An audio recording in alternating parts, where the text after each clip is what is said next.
teman-teman semuanya. Kembali lagi kita ketemu di sini di Pondok Seni Wayang Ukur Sukasman.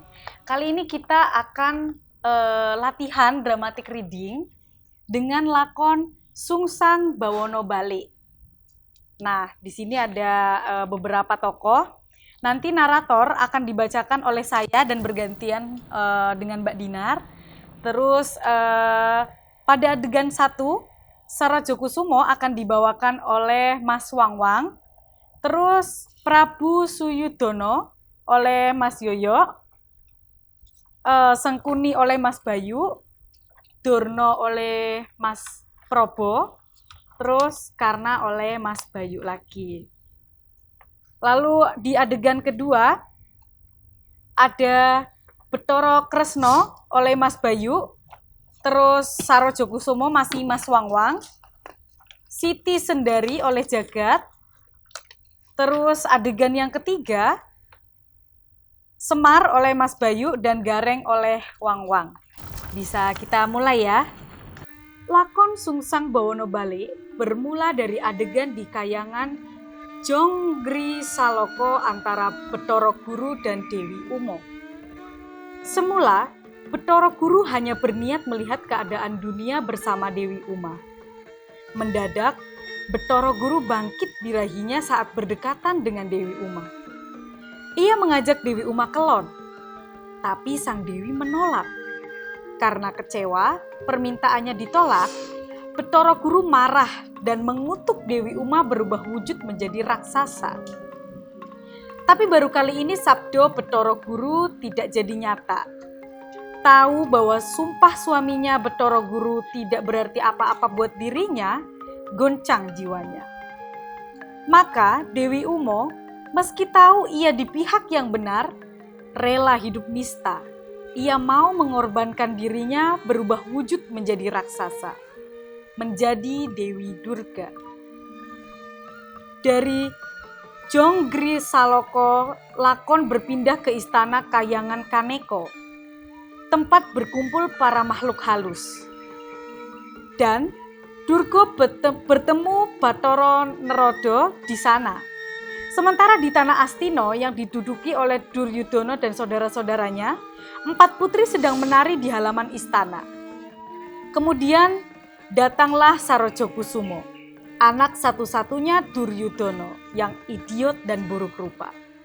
Tiba-tiba ingin memeluk salah satu dari penari, tapi para putri langsung bubar demi melihat Sarajokusumo.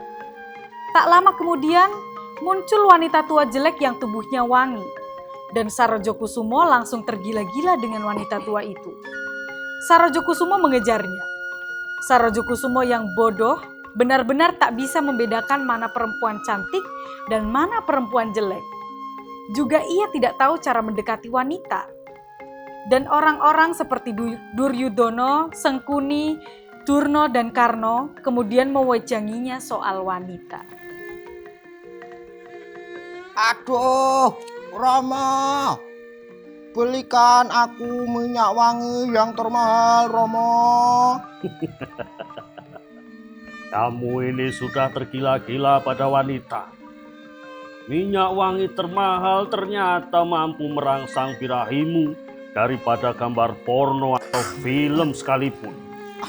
Hai, iya rupanya hanya cara itu yang kurasa dapat kupakai untuk memikat hati para wanita. Itu memang langkah bijak, mengingat wujudmu memang mengerikan. Tapi kau tetap harus mengikuti adat umum, berpuasa dan mengucapkan berbagai macam doa. Sebetulnya untuk lelaki itu tak terlalu sulit untuk mendapatkan pasangan. Karena ada pepatah mengatakan, dunia tidak selebar daun kelor. Bahkan ada juga pepatah luar, sejelek-jelek suami itu masih lebih baik daripada tidak memiliki sama sekali. Lah sayangnya ada pepatah yang berlawanan, artinya lelaki tanpa wanita di sampingnya itu bagaikan ikan di daratan. Karenanya kau harus bersiap-siap mengarungi hidupmu yang akan selalu menyayat hati Sarjokesumo. Sebetulnya hamba melihat keanehan yang luar biasa. Sang ayah yang gagah, tinggi besar dan penuh wibawa. Sementara permaisurinya meski sudah setengah tua tapi masih terpancar daya tariknya. Bahkan masih menghasilkan keturunan cuma satu dan idiot pula. Ini tentu ada sesuatu yang kurang beres. Aku kira dari ketiga pendapat Paman Sengkuni yang paling lucu. Manusia beda dengan binatang karena mampu merombak nilai negatif menjadi positif. Mengubah benci menjadi cinta. Bersikaplah baik menolong sesama dan tentu akan dibalas dengan penuh hormat kepada si penolong. Engkau mesti dapat mengurangi nama jelek dari ayahandamu, jadi penyalur sumbangan ayahmu kepada si miskin. Sementara itu menggeluti dunia keterampilan, aktif dalam bidang seni dan budaya. Itu mempunyai keasikan tersendiri yang kemudian dapat mengurangi perhatian terhadap wanita Sarjokesumo. Memang, Sarjokusumo anak satu-satunya Duryudana itu sangatlah bodoh dan jelek. Untuk mencarikan wanita yang mau dengannya, tak semudah membalikkan telapak tangan. Meski ia cucu Raja Astina. Tapi setelah mendengarkan wejangan Duryudana, Sengkuni, Durno, dan Karno, Sarjokusuma rela melakukan topong rame demi bisa mengenal perempuan dan mendapatkan keutamaan raja, yaitu Wahyu Cokroningrat. Lalu Sarjokusuma masuk ke tengah hutan. Di sana ia bertemu orang-orang papa, dan salah seorang dari mereka yang hidupnya paling menderita mendoakan Sarjokusumo agar mendapatkan jalan terang.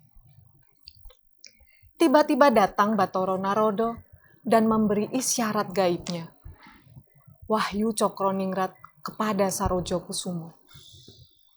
Sarjokusumo mendadak jadi tampan, gagah perkasa, sakti mandraguna. Setelah mendapat wahyu kepemimpinan tertinggi, Sarjokusumo pergi ke negeri Dwarawati menemui Kresna. Dan Kresna sangat kaget karena anak Duryudana yang dulunya bloon dan jelek itu berubah jadi tampan, pintar, sakti dan manis omongannya. Ia menginginkan Siti Sundari menjadi istrinya, tapi Kresna memintanya untuk memilih wanita lain. Sarjokusumo, tubuhmu jadi sehat dan segar berkat Batara Naroda. Otakmu yang kosong ini harus pula diisi dengan 6 tahun SD, 3 tahun SMP, 3 tahun sekolah umum, dan paling tidak 5 tahun lagi engkau harus bergumul dengan bertumpuk buku di universitas. Wah, kalau begitu memang sangat lama. Mungkin aku sudah tidak mampu berhubungan dengan wanita. Apakah aku boleh menikah sembari sekolah? Memang, kawin itu banyak mengganggu konsentrasi. Tapi, engkau ini kan mempunyai kisah khusus. Karenanya aku beri kesempatan engkau untuk mencari jodoh. Dan aku yang akan memantaumu selalu. Ayo, sekarang lekas katakan, siapa wanitanya Sarjokusumo? Sebetulnya, sudah lama aku mengincar Siti Sundari, putri si Romo sendiri. Duh Romo, belum pernah hati hamba tergoncang melihat pemuda tampan yang berlebihan. Hamba rela menyerahkan segalanya. Siapakah sebenarnya pemuda tampan itu, Romo? Memang hebat betul Batara Naroda. Dapat mengubah rupa Sarjokusumo menjadi pria tampan, perkasa, dan sakti pula. Inilah babak goro-goro dalam lakon Sungsang Bawono Balik. Ketika para Punokawan Semar, Gareng, Petruk, Bagong bercakap-cakap dan membuat sindiran kepada banyak hal, mulai dari seni, sikap seniman, nilai hidup gotong royong, gending Jowo, bencana alam, dan seterusnya. Lewat percakapan Semar dan Gareng, Sukasman coba menyindir situasi seni saat itu. bahwa seni harus tetap pada pakem atau seni harus bisa bersifat universal. Setelah itu, Semar dan anak-anaknya segera mengiringi bendera mereka. Arjuna menghadap Begawan Abhiyasa untuk menanyakan kenapa Wahyu Cokroningrat jatuh kepada Sarajokusumo, bukan Abimanyu. Di tempat lain, Sarajokusumo yang masih memiliki Wahyu Cokroningrat berpapasan dengan ketiga putra Bimo, yakni Antareja, Gatotkaca, dan Antasena. Mereka adu kekuatan, dan Sarajokusumo memenangkannya. Tapi setelah itu, Sarajokusumo tiba-tiba sudah ada di tengah hutan dan berhadapan dengan Kresna serta Wisanggeni. Wahyu Cokroningrat meninggalkan Sarajokusumo, hilang. Harap tenang Gareng. Kamu tuh jangan melupakan siapa kita ini. Yang digolongkan orang popo itu karena utamanya bahwa kita itu goblok. Kalau lurah kita mendengarkan nasihat kamu, aku yakin hanya masuk telinga kanan dan keluar telinga kiri. Karenanya sudah sejak lama aku mencoba mengungkapkannya lewat media seni, yang mana bahwa seni itu selalu bersifat universal. Dan yang terpenting, paling mampu menyatukan visi setiap orang, Tole. Aku berdendang tadi adalah bagian dari pencarian. Itu yang harus selalu dibenahi dan dikembangkan sehingga tidak menjemukan. Untuk mana jelas aku harus berlatih, Tole. Aduh, kalau memang seni yang diutamakan Romo, seharusnya si Romo meminta orang-orang darah rendah, tapi harus berpenampilan yang menarik dan merangsang. Tole Gareng, Ndara-ndara kita itu mempunyai watak yang aneh. Beliau itu justru tertarik melihat dan menyaksikan orang-orang yang tidak karuan seperti kita ini yang buruk rupa. Serba kekurangan dan digencet lagi. Orang popo itu selalu ditolak dimanapun, kecuali dengan ndara-ndara kita. Tetapi kita mampu menunjukkan keceriaan meskipun dalam situasi yang serba sulit, terjepit, dan kalau kita mau menyimak secara lebih jauh, kehidupan ini akan lebih dapat dirasakan setelah kita dewasa. Kian dewasa berarti kian merasa diri kekurangan dan terpaksa harus minta bantuan atau dibantu dari pihak lain. Karena kita hidup ini saling membutuhkan pertolongan, Tole.